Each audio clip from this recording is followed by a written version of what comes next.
So Leute, Lohnern. Und damit herzlich willkommen zu einer neuen Folge. Also eine Frage der Ehre. Könnt ihr mal gerne im Shop reingucken. So, wieder genug Werbung gemacht. Wir sind heute beim Nachbarn. Der Nachbar hat mich gestern angerufen. Auch sein zweiter Drescher ist kaputt gegangen, leider Gottes. Er hat auch einen neuen X9, der ein bisschen länger jetzt in der Klinik ist und hat so einen New Holland eiserne Reserve. Und ist ein sehr, sehr guter Nachbarbetrieb. Also sehr gut auch befreundet. Da hatte ich ja Detlef ausgeliehen gehabt zum Drescherfahren. Und deswegen bin ich jetzt hier auch am Helfen. Zusätzlich, Leute, zum Erntestress ist Cutter Max im Urlaub. Das heißt, die letzten 3-4 Videos, die ihr gesehen habt, habe ich auch noch selber in der Nacht da geschnitten. Das ist natürlich ein Erntestress und wir haben auch Staub ohne Ende, wie ihr da in dem Spiegel seht. Oh ja, da ist schon voll. Aber wir haben eine hervorragende Druschqualität wieder, dank des wunderbaren Dreschers hier. Und ihr seht, Verluste, was ist das? Nicht wundern, da steht Winterweizen. Ich habe rausgefunden, wenn man den auf Winterweizen fährt, dann funktioniert ja... Oh. Also, dann funktioniert nämlich hier IntelliSense. Dann kann man damit fahren und er erkennt trotzdem die Körner und die Größen. Also, weil Roggen hat die Software noch keine Freischaltung für IntelliSense. Obwohl er es kann, muss man sagen. Ich fahre den nämlich auf Weizen. Und das funktioniert wunderbar. Der hat die Bruchkornerkennung, funktioniert trotzdem. Also er erkennt ja sozusagen die weißen Körperanteile da drinnen. Und auch Verluste und Siebe funktioniert trotzdem hervorragend. Also dann habe ich festgestellt, das habe ich letztens schon ausprobiert und habe gedacht, Mensch, das müsste doch eigentlich gehen. Und das funktioniert wirklich wunderbar. Also Leute, kann ich euch sehr, sehr empfehlen. Geht wirklich hervorragend. So, ab und zu muss man hier ein bisschen die Spreu da nochmal einstellen. Der schmeißt das Stroh heute wirklich sehr weit. Wir haben heute Wind von vorne, glaube ich. Oh, dann haben wir auch später wieder Wind von hinten. Na Gott sei Dank, denn Auspusten macht ja so viel Spaß, yay. Aber wir dürfen nachher auch auf Schwatt legen. Das ist ein großer Vorteil. So, wir sind hier Roggen, sehr sandiger Standort eigentlich. Ähnlich, glaube ich, mit meinem Zuhause zu vergleichen. Vielleicht noch ein bisschen besser vom Boden. Wir haben jetzt hier 6 Tonnen im Durchschnitt. Und Roggen funktioniert noch ganz gut, also wir müssen noch keine Seitenmesser anbauen. Da hinten liegt dann ja ein bisschen verzweigter. Wir halten uns die Option vielleicht offen, dass wir vielleicht Seitenmesser anbauen. Aber schauen wir mal, bis jetzt rutscht der wirklich gut rein. Wir haben jetzt auch feuchte 14,5, das ist auch alles sehr, sehr gut. Ja, also da oben 14,9, 14,8. Das ist so, dass man anfangen kann. Wir haben heute den 21. August und es ist 12:46 Uhr. Und wisst ihr, jetzt hört das zwar auf zu regnen in den letzten Tagen, aber wir haben so viel Tau. Das ist der Wahnsinn. Das ist wirklich der Wahnsinn. Gestern war auch bei uns um, ich glaube, 22 Uhr Schluss. Und wir waren einer der letzten tatsächlich, die dreschen konnten, weil wir auf Schwatt gelegt haben. Da musste der Drescher sich nicht so extrem quälen. Aber das Stroh wird wirklich, also als ich da raus bin und habe das Stroh angefasst, als wenn das so einen Nieselschauer abgekriegt hat. So krass, Leute, so krass. Denn dazu, wir sind ja kurz vor der Rapsaussaat und ich habe heute beschlossen, ich mache Direktsaat Raps. Folgendes Problem, der 8RX ist krank, der muss für länger in die Werkstatt. Frag mich nicht genau, was er hat, fährt nicht mehr. Das heißt, ich muss ja irgendwie Strip-Till noch schaffen. Und Strip-Till, wir sind ja nur zu dritt auf dem Betrieb und ich muss parallel jetzt die Ernte noch mitnehmen und ich kann hier parallel ja noch Lohnergeld mitnehmen für Dreschen, was nicht wenig ist jeden Tag. Und dazu habe ich mich entschlossen, Direktsaat Matze hat passenderweise am Freitag mich angerufen und sagt, du Hannes, wie sieht denn aus? Ich bin hier in deiner Gegend, willst du was machen lassen? Mit der Novak, also für alle, die sich fragen, das ist eine Dienstleistung und die muss ich bezahlen. Nicht alles, ne, für alle, die jetzt denken, oh Novak, der macht aber viel bei dir. Nee, das ist ja Direktsaat Matze, der macht Dienstleistung mit seiner Novak und den bezahle ich ganz normal. Und Einzelkorn wäre abgedeckt. Ich hätte jemanden, der würde kommen mit der Einzelkorn und Ende der Woche war auch abgesprochen. Aber ich kriege ja nichts hin. Und ich würde auch keine Direktsaat jetzt mit der Einzelkorn machen wollen, weil ich habe ja einfach diesen feinen Strohanteil unterm Schwatt. Ja? Und da ist ein normales Scheibenscharsystem, würde ich fast sagen, da an der Grenze. Und bei Raps, da wirst du halt kein Risiko eingehen. Na klar, bin ich total begeistert von Einzelkornraps und Strip-Till und das ist alles super geil. Und ich bin mir wohl dessen bewusst, dass mir das vielleicht diese Entscheidung auch 10% Ertrag kosten würde. Aber jeden Tag später zu drillen, kostet mich auch Ertrag.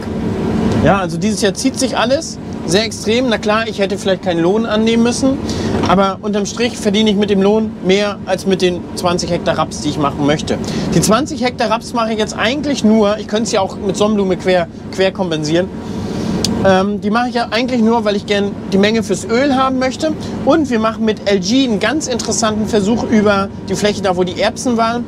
Und zwar mit Beisaaten, also mit einer Mischung von verschiedenen Saaten, wo der Raps sehr stark profitieren soll und die einen eigenen Geruch haben soll und wo es kein Insektizid mehr notwendig machen soll.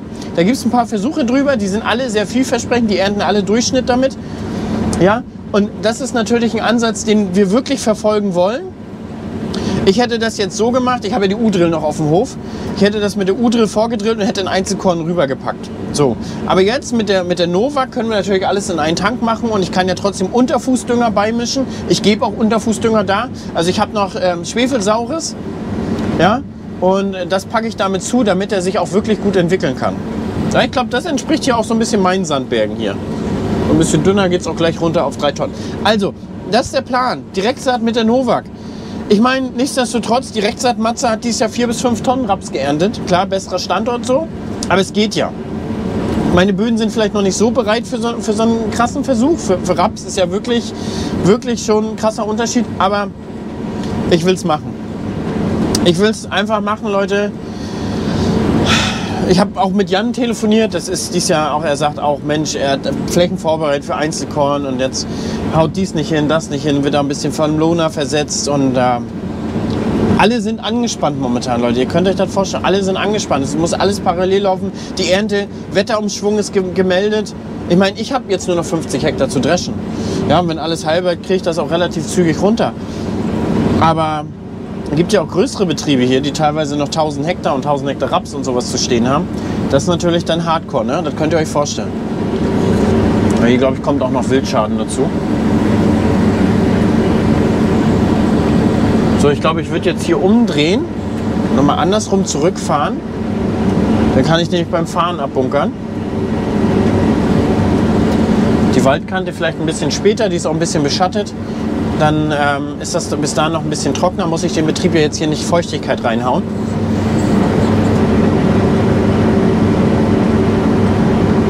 Und dann hat er natürlich keine Abzüge.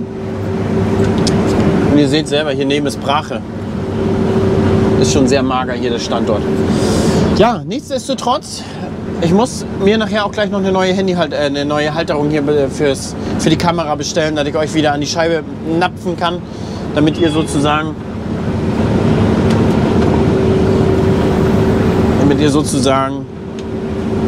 wieder mehr mitfahren könnt. Also, das ist der Stand der Dinge. Direktsaat Raps war jetzt nicht meine erste Wahl für dieses Jahr, aber nichtsdestotrotz machen wir das so. Bis später erstmal. So, Leute. Die Roggenmesser sind ein Gamechanger. Mit Abstand. Gerade, ich meine, hier geht's noch, aber da hinten liegt das richtig krass ineinander verzweigt.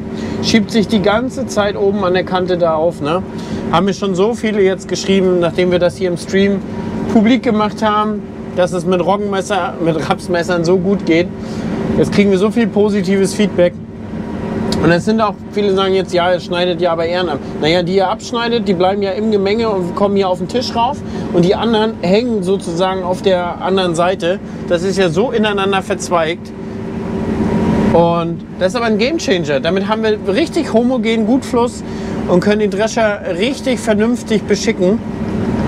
Was letztendlich ja auch zu einer besseren Druschqualität und besseren Arbeitsergebnis führt. Also ihr seht, hier ist der schon richtig müde ins Lager gegangen. Also so halb hoch abgeknickt. Der Ertrag sind hier gerade 5 Tonnen auf dem Hektar. Und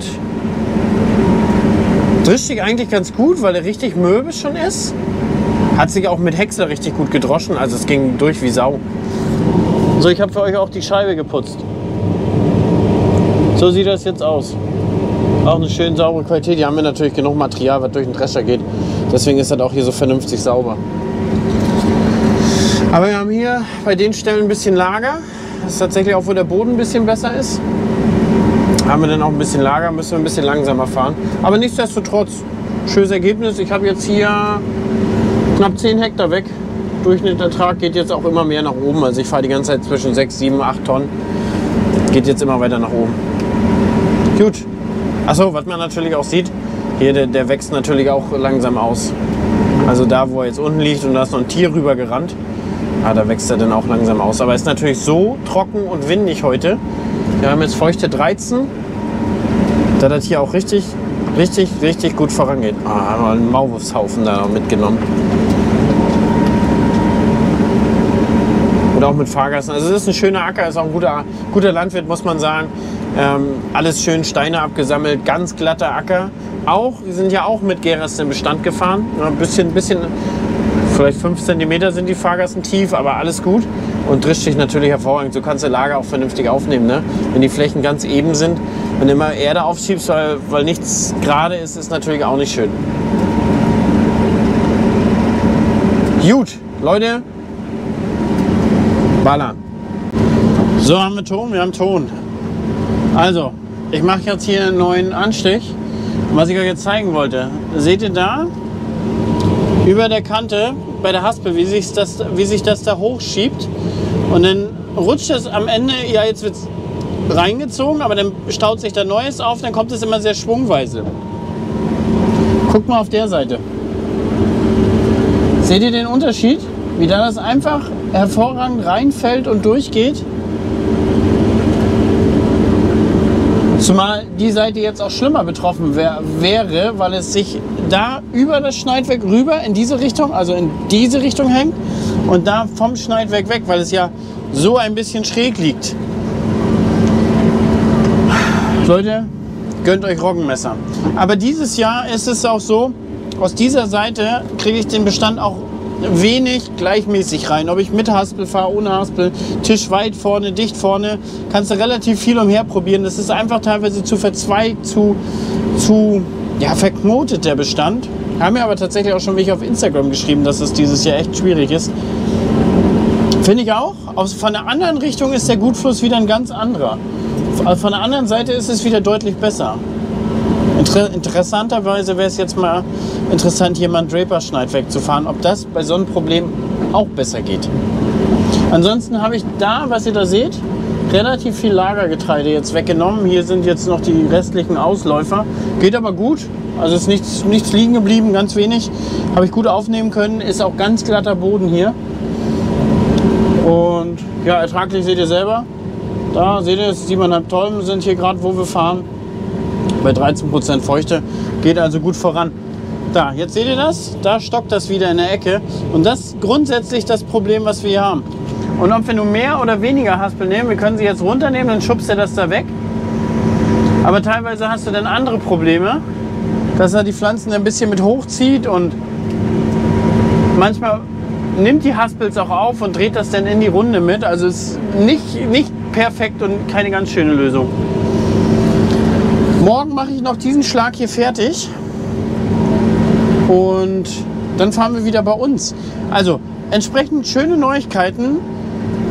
Vorhin habe ich die ganze Abrechnung gekriegt von dem Weizen, den ich jetzt geliefert habe. War wirklich alles A und B.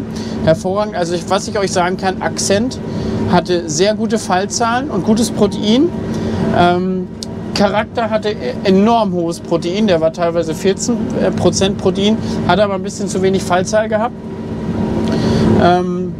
Und Atelier war so eine Mischung aus beiden, war solide mittendrin, also gut mit dem Protein, so 12,5 bis 13, ja, also nicht extreme krasse Ausreißer und Fallzahl auch solide.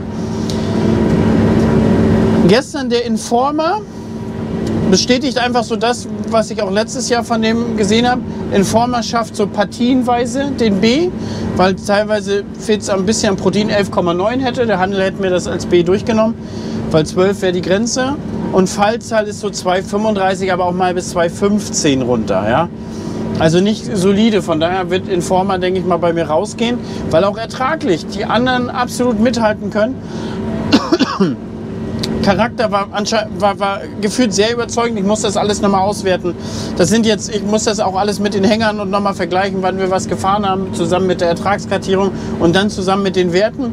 Aber was ich euch sagen kann, hat Charakter sehr gut performt bei den Böden. ertraglich vielleicht sogar noch vor dem Atelier, weil da auf der Seite, wo die Sonderkulturen standen, haben wir 8, 9 Tonnen gedroschen, klar. Letztendlich der Schnitt war schlechter wegen den Sandkuppen da drauf, war der Schnitt nachher 6, aber wir haben halt diese Zonen gehabt mit extrem hoch 8, 9, 10 Tonnen, die mir beim Atelier so ein bisschen gefehlt haben. Aber das gucke ich mir so ein bisschen jetzt bald an. Aber ich denke mal, der Informer wird rausgehen von Accent. Accent stand auf den schlechtesten Standorten bis jetzt und hat da trotzdem A und B abgeliefert. Morgen haben wir da nochmal 13 Hektar Accent zu stehen. Dann haben wir Informer, es sind nochmal 30. Und ein Atelier haben wir da auch nochmal. Da bin ich nochmal gespannt, wie der so performt. Und dann kann ich euch noch sagen, beim Informer stand ja auch Spektral, 2 Bahnen. Auch da direkt mehr Protein. Also Aufschlag, seht das hier schon im Drescher, direkt mehr Protein. Was ich aber euch sagen kann, anscheinend misst der Drescher 1% Protein weniger. Ich muss das nochmal nachgucken. Aber gestern zum Beispiel hatte ich, glaube ich, Durchschnitt 10 beim Informer. Und oder 10 oder 11, ich muss da echt nochmal nachgucken. 10 oder 11, es war definitiv weniger. Und ich habe dann auch gesagt zu den Leuten im Stream, das wird jetzt eh Futter, jetzt ist doch auch egal. Und heute kriege ich die Auswertung und es ist tatsächlich alles von 11,9 bis 12,2, aber alles sehr, sehr knapp. So, ihr seht, hier oben kommt ein bisschen sandiger. Da geht der Ertrag auch auf 4 Tonnen runter. Sogar noch weniger teilweise. 4,4, 4,5 ist das jetzt hier. Können wir auch ein bisschen Tempo machen. Und da steht der Bestand dann auch, da wird der Gutfluss dann auch wieder homogener. Besonders blöd ist nur, wenn er wirklich so hoch und halb abgeknickt ist, ne? Dann sind das so viel Strohmassen. Aber das Stroh ist aber auch inzwischen extrem mürbe. Das geht ja super durch den Drescher durch. Ich merke noch nicht mal richtig einen Unterschied, ob ich Häcksler anhabe, ich lege hier auf Schwatt, ob ich Häcksler anhabe oder auf Schwatt lege. Das ist ein krasser Unterschied. Das ist richtig, richtig mürbe. Und das ist so ziemlich das mürbeste Stroh, was ich die ganzen Tage überhaupt gedroschen habe. Das selbst das gehäckselte, das siehst du kaum, das ist so fein inzwischen. So, Leute, bis nachher. So Leute, Staub ist da, Windstille ist da, ihr seht, die Sonne geht unter, schöner Himmel eigentlich noch. Aber sobald die Sonne untergeht, wird das Stroh griffig, ihr hört das schon, geht ganz anders durch den Drescher durch.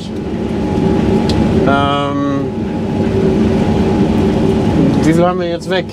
Da sind 5,27. Im anderen Auftrag hatten wir, glaube ich, 26. Also ungefähr 30, 31 Hektar haben wir jetzt weg. Ist, glaube ich, ganz solide dafür, dass hier relativ viel Lager teilweise dabei waren. War, glaube ich, und wir um 13 Uhr angefangen haben, bin ich echt zufrieden. Also von daher, das machen wir morgen noch fertig. Und dann werden wir rüber wechseln zu unserem wieder. Wir müssen morgen früh auch erstmal ein bisschen montieren. Svenny hatte gerade beim Abliefern Knallpanne gekriegt. Mit seinem Have. Und ja, genau. Das machen wir morgen früh. Der hat Gott sei Dank vorne. Da ist ja die Liftachse. Also der kann jetzt zum Hof fahren. Und dann machen wir morgen früh, wechseln wir den. Wir haben ja, ich glaube, wir haben nur einen Radersatz, aber nicht auf Felge. Wenn nicht, schrauben wir erstmal vom anderen Have einen ran. Das ist ja das Schöne, wir haben überall dieselben Reifengrößen gekauft. Also wir haben überall dieselben Reifengrößen und können die deshalb da auch ran montieren. Das passt ja schon einmal. So, genau, mit den Worten verabschieden wir uns heute hier in dem kleinen, kurzen Roggen-Loder-Vlog. Leute, Lohnern, Lohnern, Lohnern.